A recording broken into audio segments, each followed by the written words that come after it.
अगर राहुल गांधी के द्वारा लगाए गए आरोप सत्य निकलते हैं तो देश के लिए एक संकट की घड़ी आ गई है।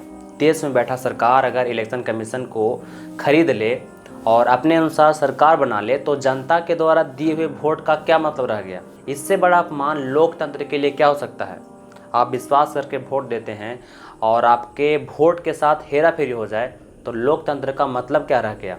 देश के विपक्ष नेता जब सवाल करती है तो देश की सरकार उसके पीछे पड़ जाती है। यहाँ पर तो इलेक्शन कमीशन को इस चीज़ की जांच करनी चाहिए कि राहुल गांधी के द्वारा बोले जा रहे बात सत्य है कि नहीं। इसकी पड़ताल करनी चाहिए, कमेटी बैठाकर इसका पता लगाना चाहिए। लेकिन ये सब करने के बजाय इलेक्शन कमीशन राहुल गांधी को डराने धमकाने की कोशिश कर रही है। दूसरी तरफ जब देश में वोट चोरी का आरोप इलेक्शन कमीशन पर लगाए जा रहे हैं उस समय बिकाऊ मीडिया का क्या रोल रह गया है आप न्यूज़ चैनल खोलकर देख सकते हैं। इससे आपको पता लग जाएगा कि देश की मीडिया क्या कर रही है। वह सरकार को सपोर्ट करते हुए दिखेगी।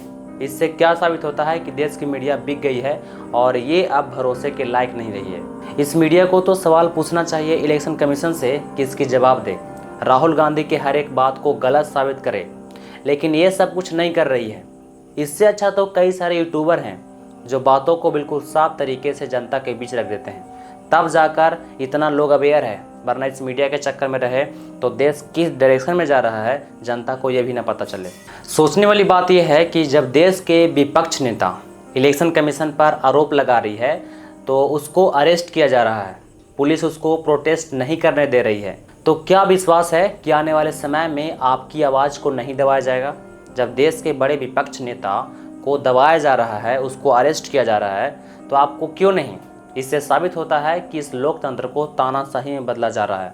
हमारा लोकतंत्र पारदर्शिता पर विश्वास करता है। यहाँ भी इलेक्शन कमीशन को हर एक चीज़ को सबके सामने रख देनी चाहिए। लेकिन राहुल गांधी के आरोप लगाने के बाद इलेक्शन कमीशन डिजिटल डेटा को PDF फॉर्मेट में बदल दी है, जिससे कि आप डेटा को एनालाइज नहीं कर सकते हैं। देश में क्या चल रहा है और इलेक्शन कमीशन का क्या सोच है और किसके लिए काम कर रही है, शायद अब आप समझ चुके होंगे। और यहीं पर देश के प्रधानमंत्री इतने गंभीर आरोप लगने के बाद भी चुपचाप बैठे हैं। इससे साफ जाहिर होता है कि सरकार जनता के सवालों से भाग रही है, या जब चोरी पकड़ी गई है तो शायद जनता के सवालों का जवाब नहीं देना चाहते हैं।